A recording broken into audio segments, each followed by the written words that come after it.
Welcome to Appliance Tech tutorial.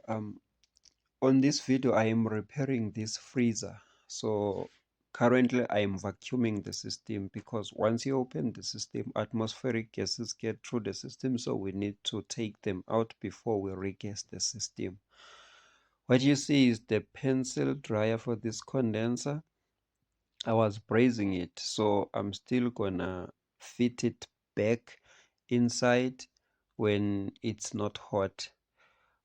The guy that came before me here pinched the access valve very close to the compressor. So when I was fitting my access valve, because he took his access valve, there was no way to avoid fire not to get through the white sticker. This freezer was using this soft capillary tube which melts when you braise it, and I replaced it with the copper. I also replaced the cooling system of the freezer with this plate. Now let us check how far is the vacuum pump. We are almost at -30. Even the vacuum pump is telling me that it's almost done because the noise has changed and there is almost nothing that is coming out. So this is the plate that I will be using for cooling stuff inside the freezer. For me, there are two ways of repairing a freezer when it's leaking. It's either I fit the plate or I install a 1/4 inch pipe, which is 25 meters, and that is more expensive than fitting the plate. So what I'm showing you now is the capillary tube or the probe of the thermostat, which goes to the back of the plate to detect the temperature and switch it on and off according to our set value. Now let us close the gauge because we have done vacuuming the system. Now let's wait for 15 minutes and see if the gauge is not going back to 0. I have changed the route for the thermostat probe. As you can see, I have fitted my 1/4 inch copper pipe. It goes to the back of the plate. Then I pushed the probe inside the 1/4 inch. Then it comes out at the back of the plate through that 1/4 inch pipe. So I'm no longer using the old route for the probe because we're no longer using the pipes that the probe was going to measure the temperature. Let's remove this yellow hose to the vacuum pump and fit it to the cylinder. What I'm gonna do, I will pause the video. I'm not gonna wait 15 minutes with you. When my 15 minutes is over, I will then continue with the video. This cylinder is R600A cylinder. Maybe you have noticed that this compressor requires R600A as it is written, and we're gonna charge it with it. Now my 15 minutes is over and my gauge has not moved from -30. Now I'm cleaning the yellow hose from unwanted gases that might have entered when we were removing it from the vacuum pump to the cylinder. So now that I'm done, I'm gonna charge the system. So I'm opening now, charging the system with R600. Though the gauge hasn't moved, telling us that the system is not leaking, I still wanna make sure that there is no leak here because I battled when I was brazing this service valve. So I'm gonna use this foam to see if there are no bubbles that are coming through. If that happens, then I will know that the system is leaking. This is the only place that I'm worried about since it was a battle to brace here. So as you can see, when I'm putting this foam here, there are no bubbles that are being made. So I am now confident that there is no leak here.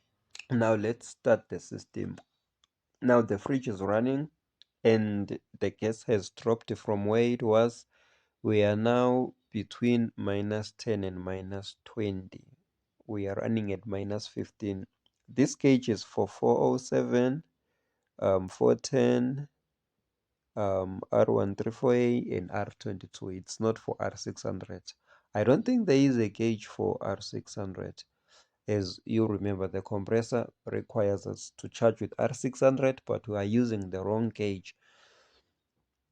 You should know that we're supposed to weigh the gas that we are putting on every fridge, but that is not what we're gonna do here. So I'm gonna fill the condenser while charging. So once the first ring gets hot, the second ring gets hot. Um, as I go down, the heat must decrease. So I don't want the last ring to get hot.